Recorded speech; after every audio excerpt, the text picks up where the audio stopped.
podcast for those who suffer, which is everyone. It's a space where we can speak honestly about what it feels like to be in desolate places without losing hope. Welcome to In the Thicket. Hey, welcome back. Season 2, it's In the Thicket. Back. This is very exciting. It's funny. Very, yes. It's Rachel, when you were saying, hey, my mind, so I've been teaching music therapy, right? And all the students saying, one of the students saying like, hey, good looking. Ooh, what you got cooking? So as soon as you said, hey, that's where my mind went. I was like, oh yeah, hey, good looking. Which Hey, is good looking. accurate. There you go. Please, Mhm. Rachel. Oh, yeah. All of us on this one. Although we were just talking about lady mustaches. Sorry, guys, but that's a real thing. And we were just talking about how, you know, in Jesus' time, I don't know, like probably all the women disciples had lady mustaches because there was no hair removal back then. There you go. Yeah. I Season mean, if you want to see what we're talking about, Nicole, you should try on your, because there's a filter on Zoom. Should we do this? Okay. Yes. It's Nicole's very going to put on a filter. Yeah. It's very weird when she does it. Video filter. It's super weird. Where was it? It's in Studio Effects if you want to try this at home. Nice. And then you've got eyebrows that you can do, mustache and beard, and lip color. So let's just try. There we go. Oh my gosh, there. Okay, Oh man, that's a that's mustache right now. Guys. Yeah. if you're listening on it Mhm. on like a Spotify or so, I'm just boy. telling you right now, you got to check out the first 5 minutes of the podcast that's right. on YouTube. We'll also put it on Instagram just for fun. So let me Oh, just no, screenshot Erin, it. Oh, that's awesome. Oh That's boy. mean. Oh, But man. okay, but really though, we were talking about it because of like a medication that I'm on, I'm like sensitive to sun. So right now I have like a large forehead glob and also a lady mustache that's not even hair. It's just It's like a skin. It's like a just- mustache tan. Okay. Oh no, I can't see Okay. it though. Honestly, I can't see it. Anyways, It's good. But So- anyways, Thinking of interesting looking things. yep. This is going to be my segue here. So Erin, one of her COVID projects. So, okay, maybe we should just introduce ourselves real quick. So I'm let's do Nicole that. Richard. I am a music therapy professor in Nashville, Tennessee, but originally from Winnipeg. But we started our podcast in Toronto, so all over the place. Yeah, that's me. Sweet. I'm Erin Kinsella. I am a consecrated virgin of the Archdiocese of Toronto, and I am a professional sufferer. Yay! One That's of three. hilarious. That is the first time I've ever used that title. Do you have like a business card? Is that your That's like right. LinkedIn little That's right. tagline? That's Yeah, right. great. Professional sufferer. Uh-huh. Contact me if you want to experience pain. Yeah. That will be the. Yeah. No. I'm. It sounds kind of creepy, Erin. I know It it kind of does. does It actually. does. That It does. sounds weird. So I'm not going to do that. But yes, right now I was working in ministry for a bunch of years, and right now I am writing a book on suffering. So theoretically, it's an accurate title. But It's true. you know, yeah. Right. I do feel like we're becoming in the small circle of people that we know really well. We're becoming known for suffering. It's like a thing that's happening. Like I was my name's Rachel. Hello, everybody. Rachel DeSouza here. And I was also working in campus ministry for a while. Prior to that, I practiced law.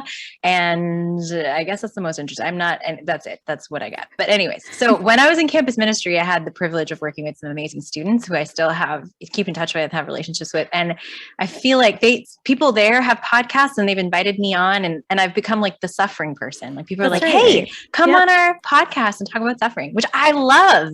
Is that weird? No. I mean, it's good that you love it because that's kind of this whole podcast. So Yeah, true. that's right. That's my goal for every Catholic to suffer. Yeah. Well, to suffer No, well. suffer well, not Sorry, just to I forgot to suffer. add the well yeah, on that's there. important. Little difference there. Okay, so I was gonna say, interesting looking things. So Erin's Yes. COVID project Mhm. is making art with these little, what do you call it? Like bedazzled Diamond painting. It is Diamond diamond painting. painting. Yes, I will show you an example. So again, we will post this on Instagram so you can see. So I don't Right. think they're real diamonds. It's like little plastic things and then she pastes them on. It's kind of like cross stitching with little tiny pieces of plastic, right? Yeah, exactly. So it's like a plastic mat. It's got a sticky thing on it, and then it's color coded. And so there is the current one project. Wow. which Okay. is Our Lady of Perpetual Help. Yeah, Our Lady of Perpetual Help. And so it's Nice. like if I put it nice and close to the screen, Oh yeah. you can see the numbers, and then you can see the actual drill bits that go on top of it. Anyway, so that's what I've been doing, is sitting in my chair, listening to podcasts or watching episodes of The Good Doctor and doing these and trying to pawn them off on people. Well, and she successfully pawned one off on all of us in the podcast, including our secret prayer warrior. And I've been in this apartment now. I've been in Nashville for about 6 weeks, but I have not put the painting up. It's been just resting against the wall. So I'm going to do that right now. Yep. So I'm going to be away from my mic for like 30 seconds, but you're going to hear some banging. So I'm going to give you a play-by-play. Okay, here we go. Okay. So Nicole's getting up from the microphone and she's going over to the wall. She's holding up her nail and her hammer, and she's putting up, it's not in the middle. No. Oh, there we go. She heard me. That's perfect. That was a close one. So now she's going to hammer things, and there's the banging. Looks successful. I think she's getting it. I think it's happening. And she's done it, ladies and gentlemen. Up. She's done it without hammering a big thing. Oh, and there's the picture. It's of Jesus' hand reaching down to somebody's hand in the water. That person is sinking and drowning, just like Peter. And Jesus is pulling them out of the water. So that was excellent commentary, Erin. Thank you. I thought we were going to go British. I thought we were going to go like soccer British commentary. That was the feel I was getting, but see, I would be the worst commentator ever, because I don't know anything about sports. I'd be like, and that guy threw a ball to someone else, but I don't know what it means. There's some hilarious is it commentating? Commentary? Anyways, there's some hilarious stuff. It's hilarious sports commentary out there. Yeah. Anyways, Very good, now you Nicole. Have it. This I do. There it is. Marking your transition into season 2. That's right. And in terms of other pandemic / COVID related hobbies, I feel like this doesn't really count as a hobby, but it was something we all did. Let's not lie about it. We all ordered in. We all ordered takeout, right? Uber Which is Eats, good. DoorDash. Support the essential services, Uber drivers and everything, 100%. 100%. So what I wanted to ask you guys, maybe to start off, this episode a little bit more focused, really. Yes. What was your favorite takeout or delivery meal that you had all pandemic? Yeah. Serious stuff here. Serious stuff, yeah. Honestly, Domino's pizza. It's like, I don't even have to go adventurous. It's my favorite kind of pizza. It's delicious and yummy. Generally Hawaiian. So that was my thing. Oh, controversy. Oh dear. We better not get into that. Let's just not talk about pineapple pizza. Okay. Pineapple or no pineapple? Okay, I know exactly which one was my favorite. This is going to be very different from Erin's. So Nathan and I, my boyfriend, we were wanting to order in like a fancy meal one time, because we had both been doing this thing where we put $10 a week, each of us, into like a date jar. And then once in a while we would go for a nice meal.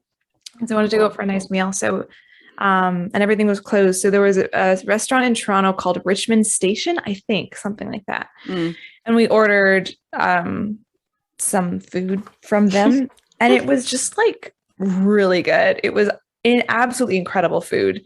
Nice. It was like, the kind of meal where you sit there and you kind of you almost don't want to talk or think about anything else, because you just want to savor every bite. It's just so amazing. I think it was like, I don't even remember. It was like, there was a chicken thing and there was a beef thing and there was this like fancy dessert it was just like all food that it was just, anyways, it was really good. So Richmond Station in Toronto, really, really great. And nice. That's awesome. Yeah. How about you, Rach? What's your pandemic go-to food? So first of all, I'm very jealous, because there were Michelin star restaurants that were doing takeout food, and I wish I was rich enough to have ordered from there. Right. So if anyone who was listening to our podcast ordered from Michelin star restaurant during the pandemic, please comment on one of our videos and tell me, and just let me live vicariously through your experience. So I never got to do that. I would have loved that. But I went after my brother got married during the pandemic. And I house sat for him and my sister-in-law when they were on their honeymoon. And so I was at their house. Full disclosure, my brother and I actually lived together before he got married. So it was actually just my old house that I just house sat before.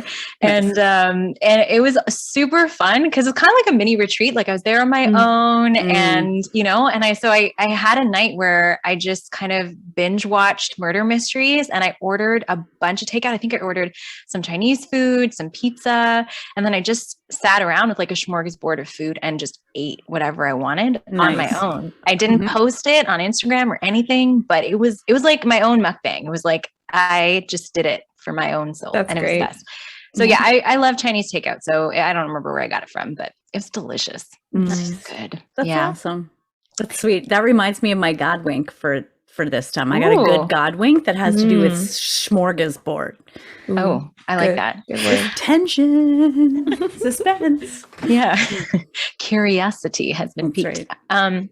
So first of all, we are so excited that we get to have a season 2. Like that's amazing. Thank you to everybody listening right now to this episode, to everyone who listened to our first season. We're so grateful. And we just feel like the Lord is, I don't know, he's doing something very exciting and we're so grateful to be part of it. So welcome back. Season 2.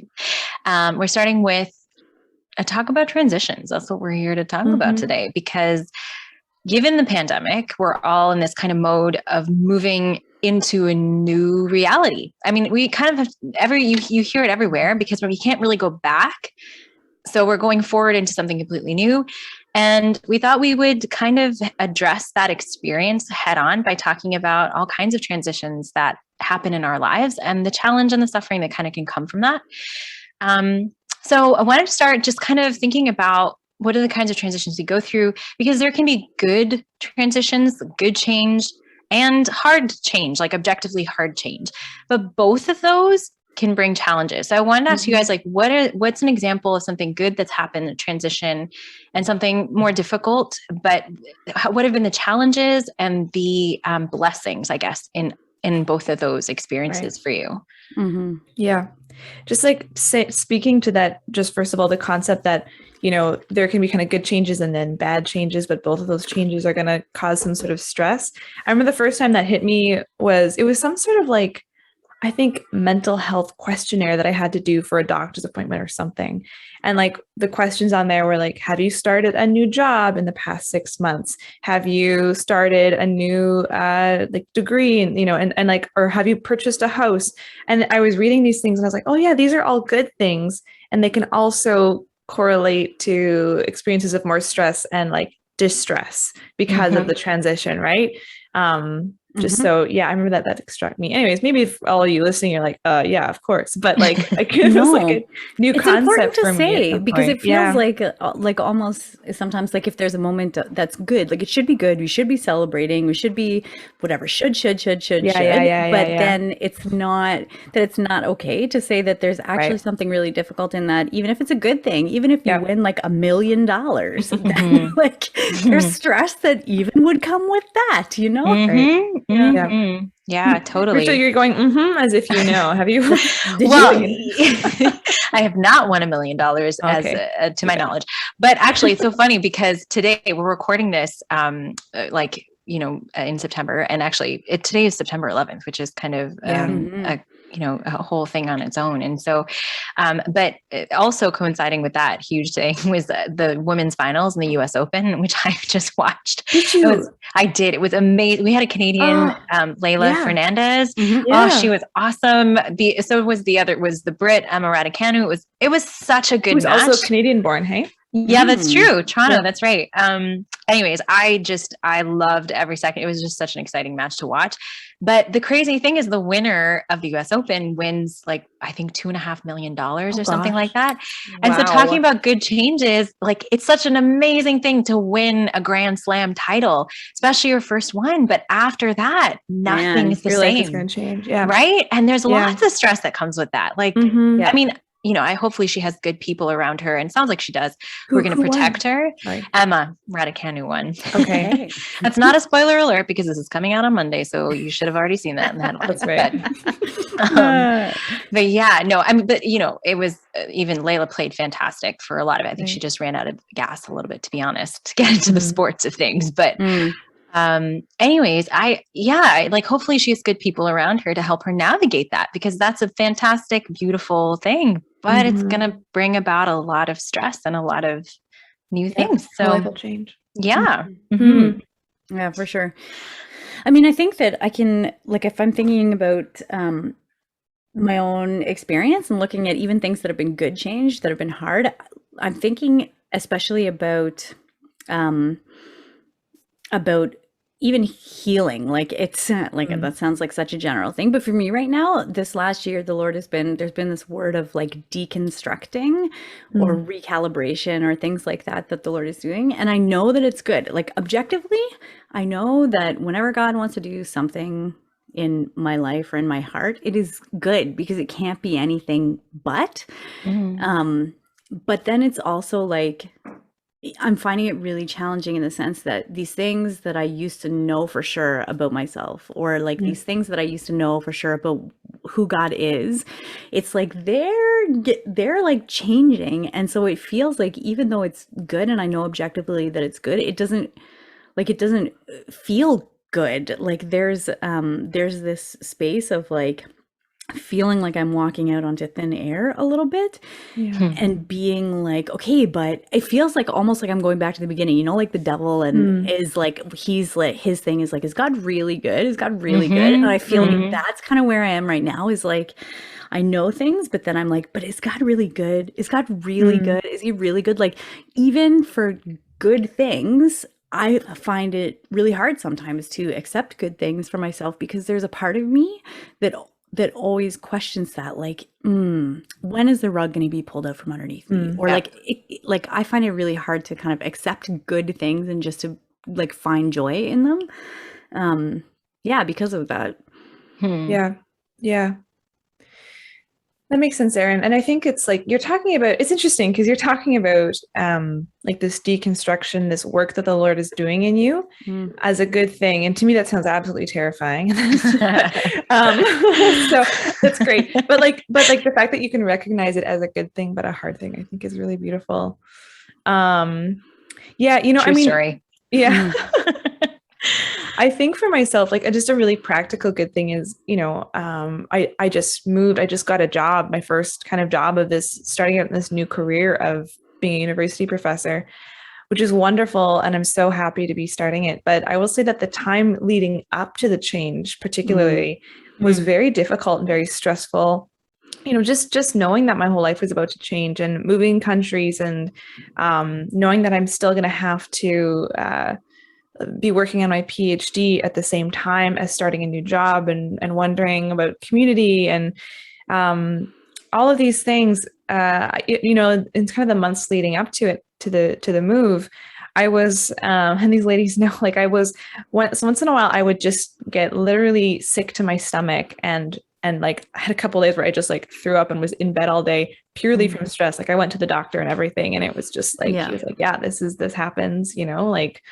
And so, sometimes it's not even the change itself, but the time leading up to the change that can just be tough.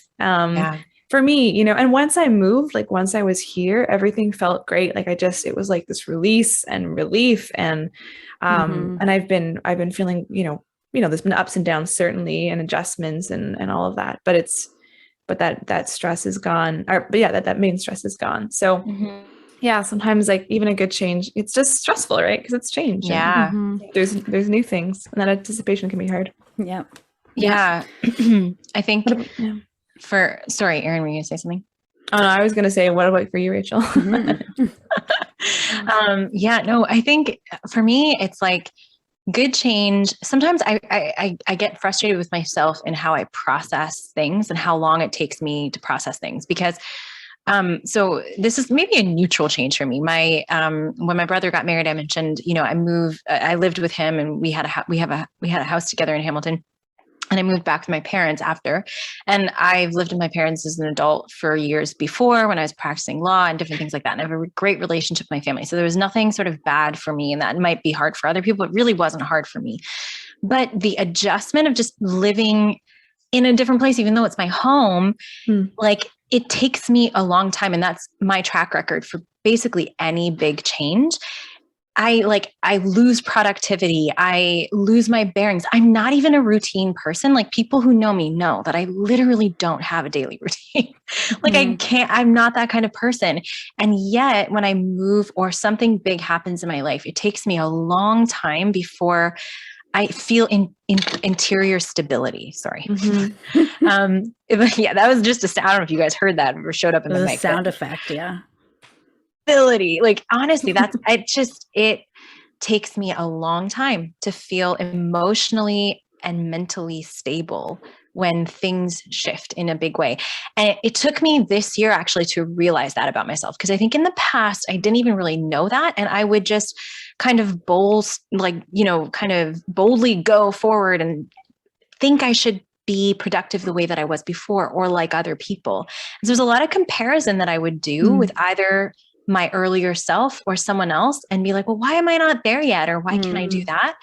I think that can be a challenge really when we're in transition. We really have to face ourselves and the way that we work and the way that God made us and have some peace and humility in that. And that can be really challenging. It can be really hard, but it's also an opportunity. And for me, it was this time. I really felt like this was a summer of listening for me. I said that in the finale of our last season. And I really felt like that was one of the things the Lord was kind of drawing my attention to and saying like, hey, I made you this way. And it's okay. You are going to survive as you. You don't have to be an uber productive, amazing like person to be okay. And I would actually describe myself as someone who's very flexible. So I even wonder sometimes maybe flexibility kind of takes into account the fact that you are not going to be able to be productive when you're adjusting massively to something in your life. Totally. You know?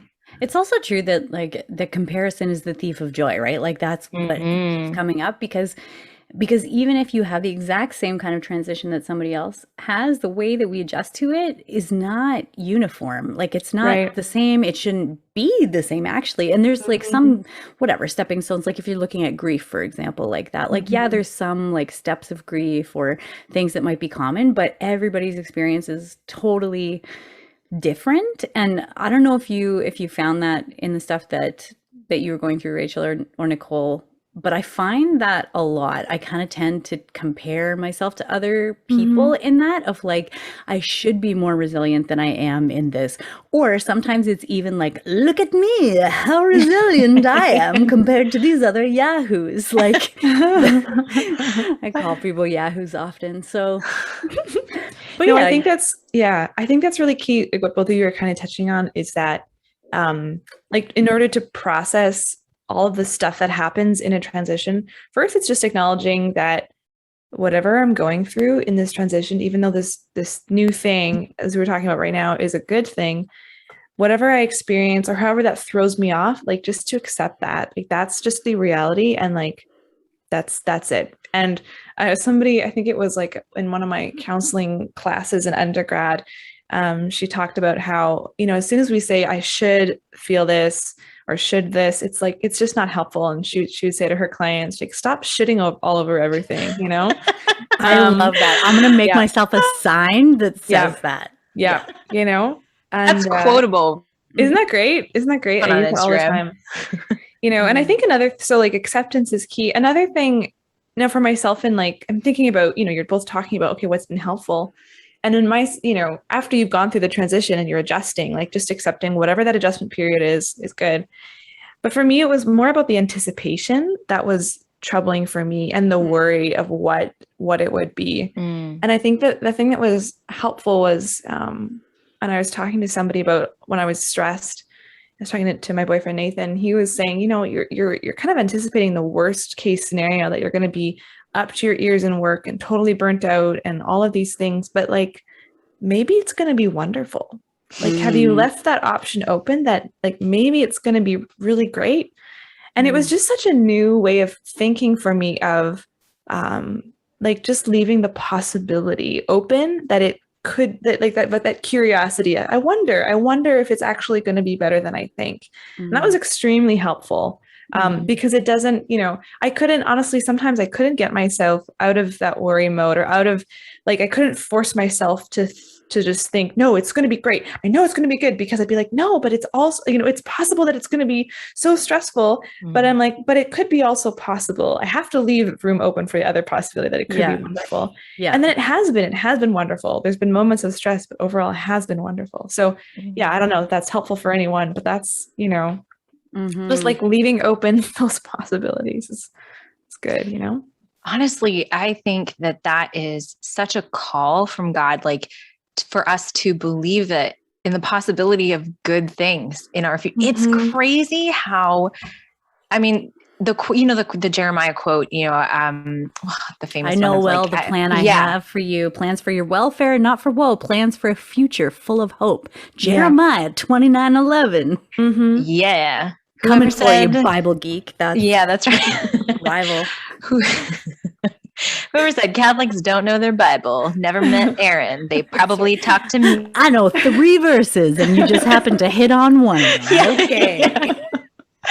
But that one, exactly that one. I feel like that it's, if people are in campus ministry, you've probably done CCO faith studies or even other kinds of scripture studies. And this is a quote that comes up all the time. And it's kind of foundational in the walk of discipleship, but I still, after my entire life of being Catholic, find that so hard to believe sometimes.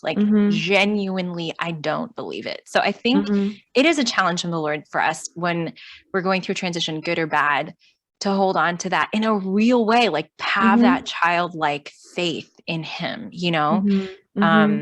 So I feel very convicted by what you said, Nicole. Okay, it's another call from the Lord. Just hold on to Him, in that reality. Yeah, for sure. It's true.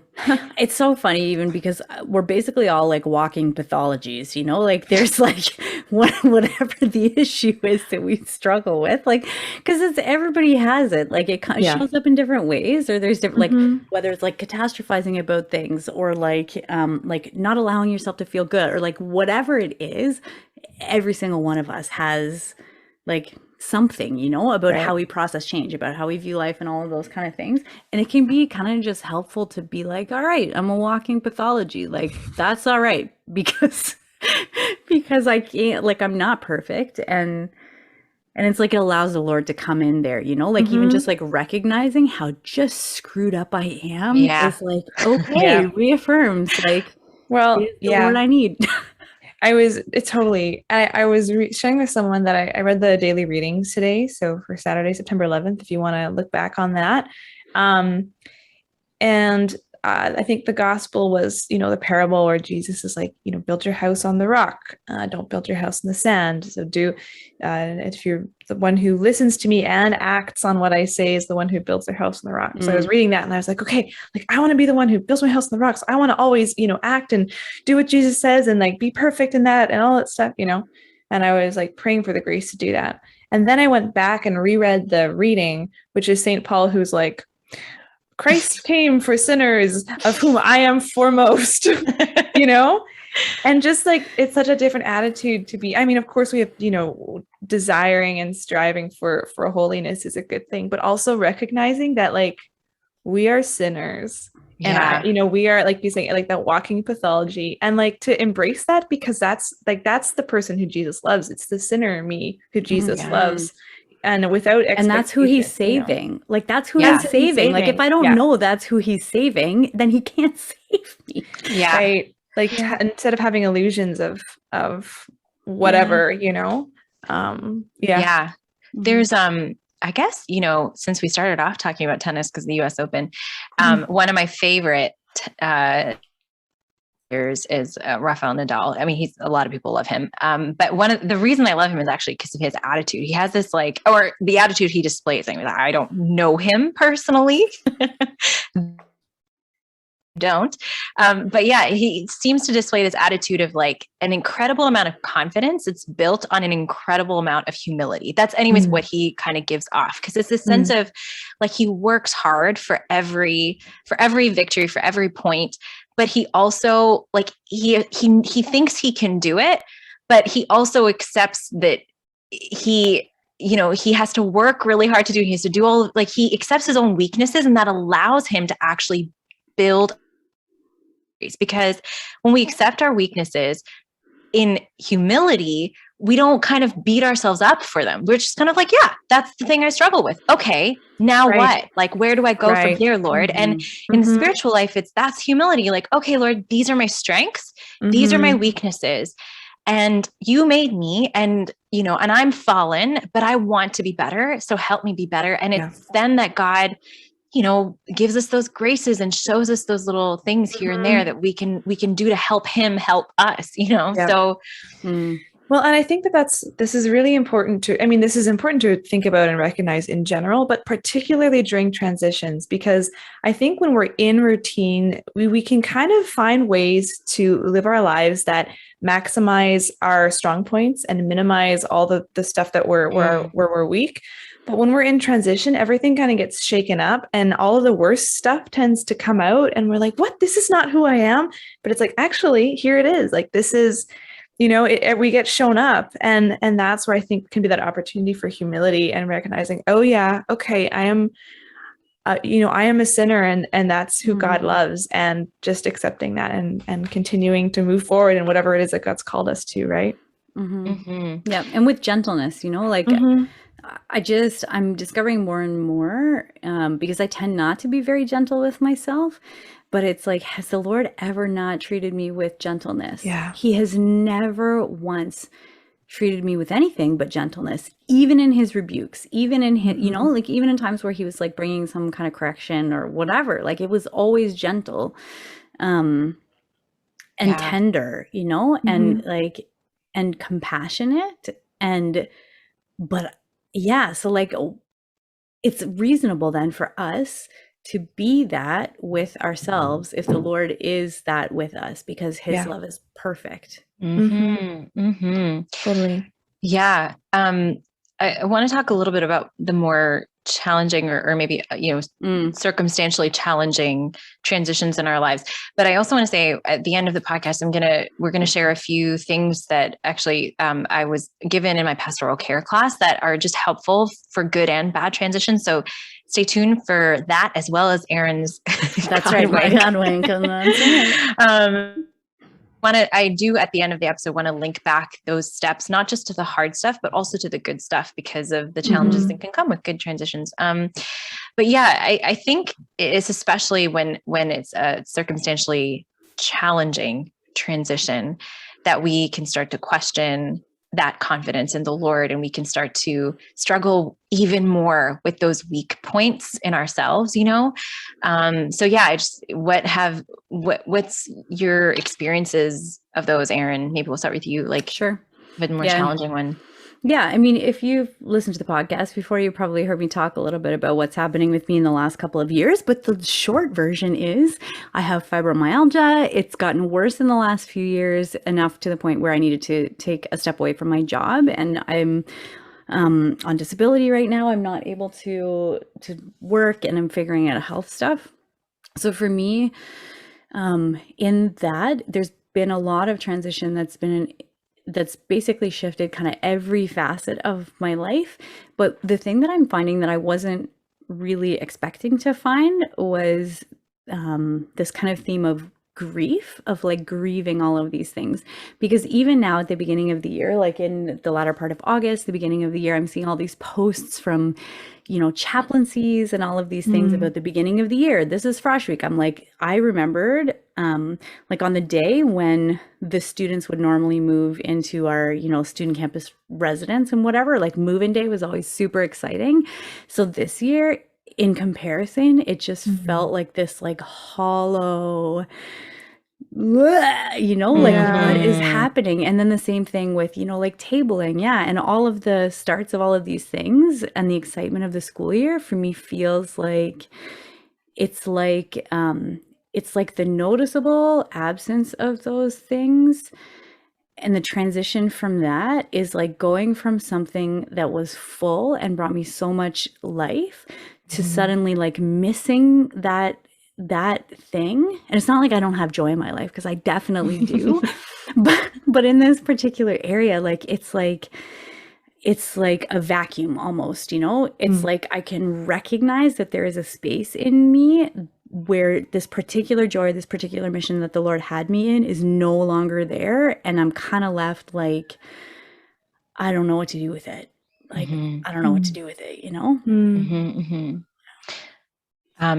I just think, even for me, one of the hardest things about those kinds of transitions, I find, is something is taken away or something is lost, and there's nothing that fills that gap. You know what I mean? Like that's I guess what loss really is. I think a lot of hard transitions just amount to some form of loss where there's nothing that sort of can replace that, and or does replace it, I guess, for the time being.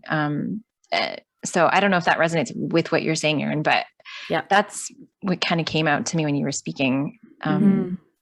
Yeah, I think so. And it's, I think it's for me, like thinking about even like, obviously the love of the Lord should be the, should be the thing that, like, and I'm like, I'm married to him. So really that should be it. But I think it's kind of like what you were saying, Nicole, before, is that like it should be enough to fill us, but then it's like, oh my goodness, then some things go, and it's like we recognize all of these spaces. Like I have recognized so many spaces in my own heart that the Lord does not either occupy first place in, or like that I was finding my identity in something else, or like whatever it is, it's like it's been an opportunity for me to recognize all of those places where, again, I am a walking, what did I say? Walking pathology.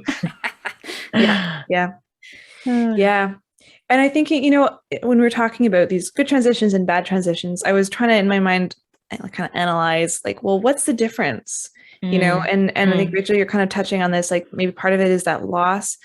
And I think also it's, I think of a good transition as something where I have chosen to make this transition. I chose to make this choice to move, or, all these different things.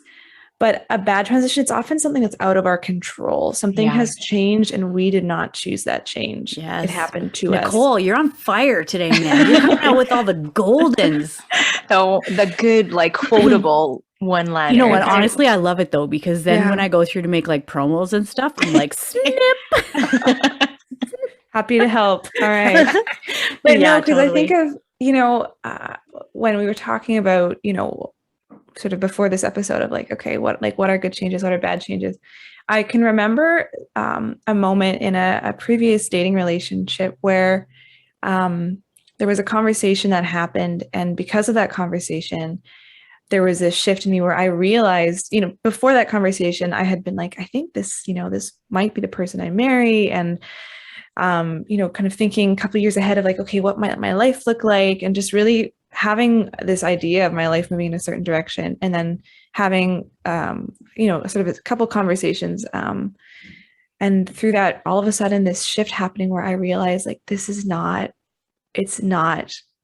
going to happen. And that wasn't even, a breakup. It was just this deep kind of knowledge of it's not gonna work. And that sense of just disappointment and also kind of a little bit the rug being pulled out from under you, right? Of thinking, oh, my life is going in this direction. Oh no, it's not. And I don't know what's going to happen. And I'm not in control of the outcome right now. And all of these things. Right. And so, and like you say, Erin, there's like a grieving that happened. And I think there was, for me in this relationship, there's a grieving that happened during the relationship. And then when, we actually broke up, and then afterwards, of course, still needing lots of processing. And for me, it was, counseling was really helpful after that, and very much needed, and different things to help me work through that, because it was just like like that it's something is happening to me that I didn't expect and didn't want, but here it is. And now I got to Mhm. deal with it, you Yeah. know? And Yeah. it's challenging too because in like there's often the reverberations, right? Because it's like if we have this really challenging like hard transition or something like that, it's like the pain from that can sometimes come back. And if we're experiencing something similar or something, like Right. so then it's like, oh gosh, it kind of echoes, you know? Mhm. Yeah, that's a good word for that. Yeah. Yeah, and to be able to be gentle with ourselves or compassionate to ourselves in that too, and to allow the Lord to heal, like to because he can and he will and he wants to bring healing to that so that it doesn't continue to be like echoing in a painful way in our lives. But Mhm. it's like Mhm. it's a patience, it is a patience thing, because it often takes a long time for him to do that. Yeah. What about you, Yeah. Rachel? I think for me, I talk about this all the time, but I would say it's a very formative experience of my life that I'm single in my 30s and I never expect to be. Not because, to be honest, I was never, which I think I've mentioned before, I was never somebody who thought like who foresaw like motherhood, and I didn't really picture my life. I don't think like I wasn't like, I mean, maybe I did at times, but it wasn't something I was very attached to in an obvious way. I was sort of very present. I'm very an in the moment kind of person, just naturally. That's my personality. But I think somewhere in the back of my head, I just expected that I would have been married by the time I was 30, like maybe 31 or something like that. But I didn't really imagine that I would be like in my 30s and not even like, that's not even, right now, anyways, on the horizon. And I think that for me, it's not just, it's different for different people who are single, who are not sure of their vocation yet. But for me, it was like the changes happening in everybody else's life around me. That was the loss where I was like, oh my gosh, like this was my community of friends. And now, I mean, they're all wonderful. They're still my friends, but like their lives are completely different than mine. And or even my own family, my two siblings are married. That's been a very joyful experience, to be honest, for me. But the loss for me hasn't been like, oh, wow, they're married and I'm not. It's more been like, oh my gosh, my family's changed. Like everything has changed around me. And in some ways, even though my life has changed, it feels like it hasn't. It feels like the same as my early 20s. I don't feel that different. There's a a lack of like, where the heck do I fit in? Like, I didn't really expect to not have a spot that's sort of like, hey, she's a mom, she's a wife, she's I don't know, like whatever. I had to pick something, a nun, like there's not a spot that I fit in that's kind of a category, which is okay. Like, I think it's a bad idea for us to put people in categories anyways, but it's so hard. I think that's been the hardest thing for me. Watch other people's lives change in that way and not have sort of any inkling of that in my own life. And I know that that's God. I know that that's where he's led me and how he's led me. So the challenge for me has been like, okay, Lord, I can feel that this is where you've called me to be right now. How do I have hope? Like, first of all, why do I have pain about this? Because I'm the kind of person who's kind of like, okay, you don't want me to be a wife and mom? That's fine. Like, I'll be like, make me content with the life that I am right now. And I will be. I don't want to be kind of, edgy about this at all. Bitter Betty? Yeah, I don't. And I hope I'm not. I don't think I am, actually. No, you're not.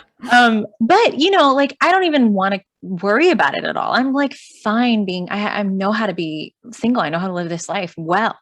But there's a kind of, dissatisfaction that God has not taken away from me. And I sort of resent him for that. I'm like, why won't you just take it away? Like, make this easier for me. But he won't do that. And so I think for me, the challenge has been like, okay, looking at the dissatisfaction with God and being like, okay, what is this about? Like, what are you telling me here? Are you telling me something? And not being afraid to go there, because I think my deepest fear in this area of my life is, I'm going to look at it and I'm going to have some hopes that I don't really want to voice.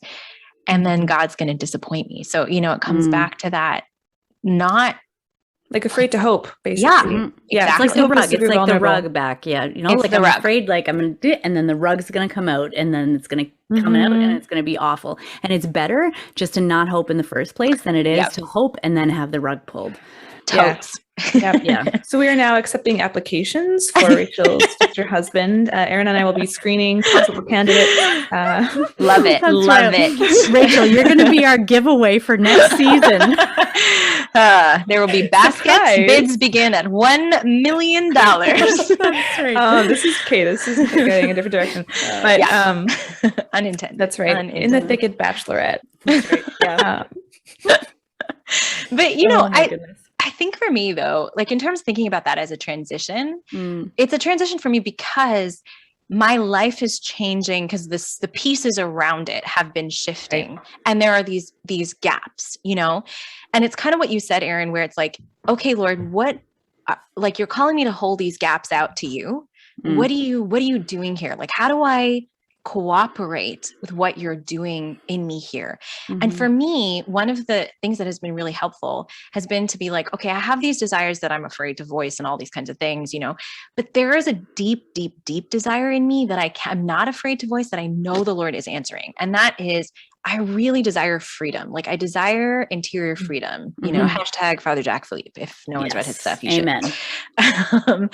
And I feel like that is something that is on offer for me right now, where God is like, okay, this is a hard transition, or this is a hard time in your life, but there is an opportunity here for real freedom. Like when you're in pain, can you choose joy? Can you choose love? Can you choose me? You know, can you choose hope? All these things. And I feel excited by that. It's strange, but I really do. Like, I really want to have that interior endurance and fortitude to be like, but I know I can't do it on my own. So it's only grace, but I'm kind of excited at that. It's like, okay, Lord, like build me up, make me stronger, make me more in love with you. You know, I want that more than anything else, really. Yeah. You know, I found for me, one of the things that's been most helpful is confession, actually, to be honest, because one of the things, like every time I confess this, and it was actually revolutionary. The first time that I really realized this was that there's like a line that I go from when I'm coming up against my shortcomings or my limitations right now, my physical limitations, cognitive limitations, whatever, that there's like a part of me that's like, screw that. I am Superwoman. I am unwilling to concede. Like, right. Yes. You know, yes. but it is pride. Like it is, Yeah. there is a really, really dangerous pride that I have discovered in myself that is in that. And so it was kind of like, it was pretty beautiful actually the first time, like I had that grace from the Lord of like realizing that, and then being able to bring that to confession and being able to like consistently, like if I, you know, pray to examine each day or whatever, to like think about that, like where have I expected more of myself today than the Lord has expected of me today? And to be able to like bring that's that, beautiful. you know, That's beautiful. it's been really helpful. That's really good. I think for me, what's been helpful in those more difficult transitions is that, you know, when there's been some sort of change in my life that I didn't want, I didn't expect, I didn't ask for, but it happened, then I have my own reactions to that. And now I'm like, I didn't ask for this thing to happen, and I don't want to be feeling like this. So I'm just not going to. And I'm fine. Everything's fine. It's fine. You know? Jesus, I love you. Yeah. I am very resilient, and I'm just not going to think about any of the things that I'm actually feeling. And it's like, oh, you know, and I think there's a moment. So going back to this this happened after a breakup, and I was like going through things like, I'm fine. You know what? I'll date again. It's fine. Everything's fine. I'm fine. And then this song came on my phone, some song on some playlist, and it was, you know, some sort of breakup song. And I just started weeping. I was on the bus. And it was like the Lord, it was very gentle. It was like the Lord was just reminding me, like, okay, you know, there's some stuff here. You're feeling some stuff. So let's not, you know, let's allow yourself to feel this. And then that kind of began a journey that lasted several months of still kind of being in denial and not wanting to feel the things, but then eventually finally going to counseling that helped me to just acknowledge all of the stuff that had happened and all of the things that I was feeling, and for me to just admit, okay, yeah, this happened, and and I feel this. This is what I'm feeling. Mm. And that was really, really powerful and necessary for me to just even move forward and heal. So just like that, like multi levels of acceptance of accepting what happened, accepting my reactions, acknowledging them, facing them, feeling the things. What I say, you know, kind of talking to all the people, sorry, my brain's trying to think of something else. Brene Brown, I don't know if you've read any of this stuff, and I really loved her. I listened to her podcast, and I've read part of one of her books. For some reason, I found her books harder to get into, so I like listening to her speak instead. But you know, she talks about that, just like letting yourself feel what you actually feel and being real with that, and that's the only way to go through the stuff, any of the hard stuff of life. Yeah. And that's been really powerful to me. Like, well, I have to let myself feel this. That's the only way to be in reality. And that's been like, then that's been freeing, you know, to be like, it's okay that I'm feeling angry, you know, even though I'm a Christian, I'm supposed to be loving all the time. It's okay that I'm feeling angry right now. And then I can choose what I do with that, you know? Yeah. I think that, you know, sometimes I feel like this is in transition, but in any kind of suffering, really, my emotions are too strong for me. Like if I really let myself feel what I think I feel, it will kill me. Sometimes, like, you know, I'm scared of my own emotions, and I don't want them around because they're so powerful. But there's a priest who's a psychologist, good family friend of ours, who talks about healing, talks about evacuating your emotions. And it's important. It's so important to let them out. And in lots of different psychology books, I think they talk about this, like whether it's tears or yelling, like there's a physical way of actually getting your emotions out. That's really important. Right. Art, songwriting, poetry, right. All those things. Yeah. But the other thing I think is that God is not afraid of our emotions. Like read any of the lament Psalms, like they're so intense, you know, God can handle what we're going through. Like he really can. And that's very comforting, you know? And I think there's, you know, Rachel, you're coming up on an interesting, important thing, that there's a prudence to when and how we allow ourselves to process what we're experiencing, because sometimes, the emotion, it can be very intense and very strong. And I think it's important to find community or counseling or someone to walk through that with us, or find ways to express it that are healthy, like through, I mean, I'm a music therapist for, you know, so I'm like creative arts all the way. This has been something that's been helpful for me, and I know helpful for many people, but finding it and a channel to express those things that is going to be constructive and not destructive, I think is also really, really key. Yeah. Amen. Oh yeah. Yeah.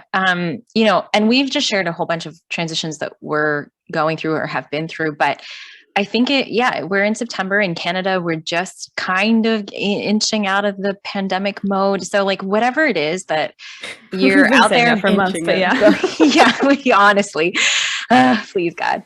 But I hope that whatever you're going through, whoever's, you know, those of you who are listening to us, like if it's related to that, or if it's related to anything else, that, you know, that this conversation has been of some help to you. And in that light, I just want to share these kind of, I guess, these transition tips that were shared with me in my pastoral care class. So one thing that they say, this is for good and bad transitions, is to mark your ending. So it's do something concrete to sort of acknowledge and validate what has happened, whether it's a good thing or a bad thing. And if there's loss involved or different kinds of feelings, like you were saying, Nicole, to acknowledge those and to kind of trace the story of your life up to that point, not the whole thing, but like what is relevant. I was born. But just like kind of look at the story of your life and how this is a part of it. Like allow this to be really a part of your story. That's good. Then, one time, sorry, I'm just going to very quick illustration of that. One time I had I had to let go of a relationship that just never happened that I wanted to happen.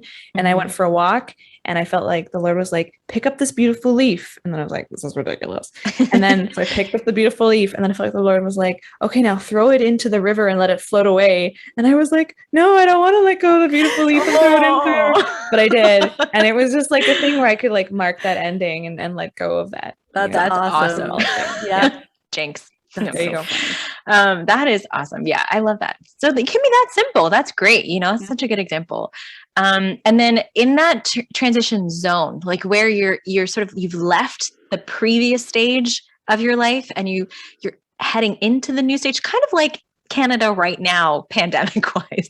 Like you're not quite all the way out of it, but you're not quite in it in the same way anymore, you know?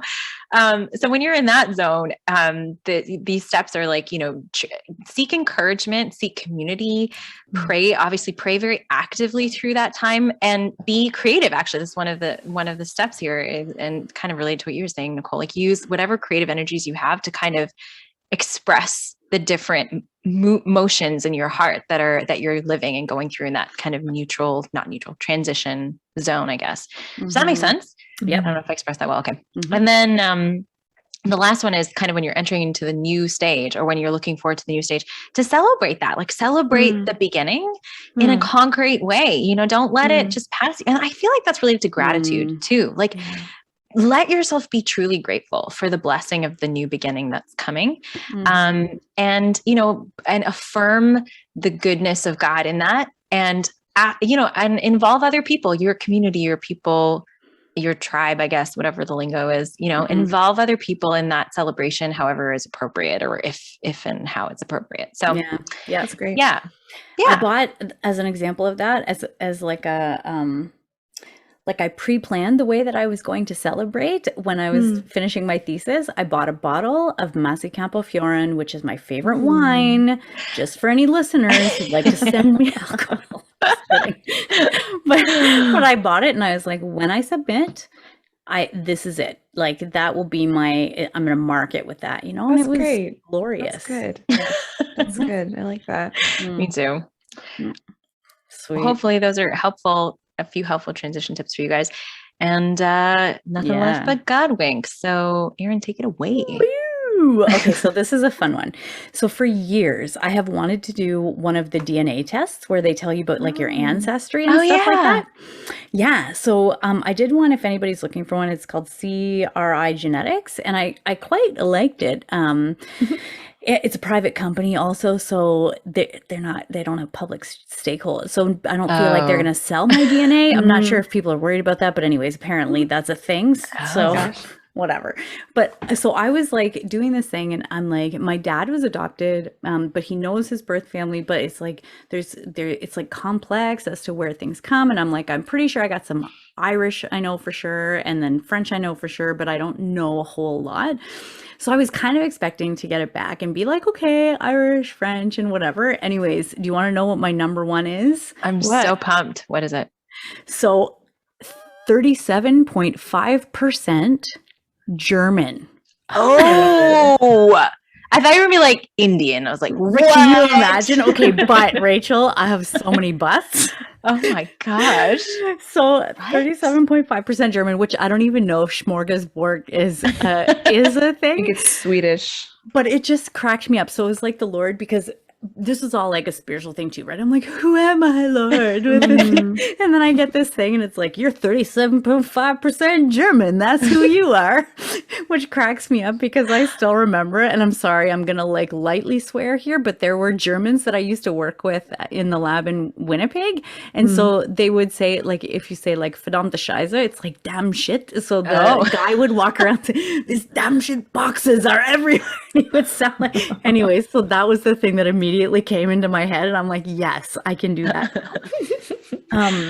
Yeah, but then you can trace back, like I can trace back to the year 675 AD. Whoa, dude. Where my oldest ancestor that can be identified is from Kenya. There are a couple of Indians in there, Colombia, Peruvians. Yeah. And then basically like 91% European. So that's not a surprise, but yeah. Anyways, there's some Peruvian and Kenyan and Indian. Wow. That's cool. That is cool. Yeah. Well, and now we know. To boot, in the description of German ancestry, the first thing that they mentioned was beer. And I'm like, yes, this makes sense. This carried down through my DNA. Yeah. That's right. Yeah. It's all making sense right now. It's Yeah. inherited. That's what it is. Yeah. That's good. Wow, that's fascinating. I mean, if anyone else has done this, I mean, you don't have to post comments and tell us your ancestry information, but it is interesting. We'd be interested. I think it's fascinating stuff, you know? Yeah. Yeah. Amazing God wink. Thank you, Lord. Yeah. All right, guys, season 2 has gone off, I think, to a really fun start. We're so excited to be, I guess, on the air. What does it mean to be on the webs and the interwebs? I don't know. On the pods.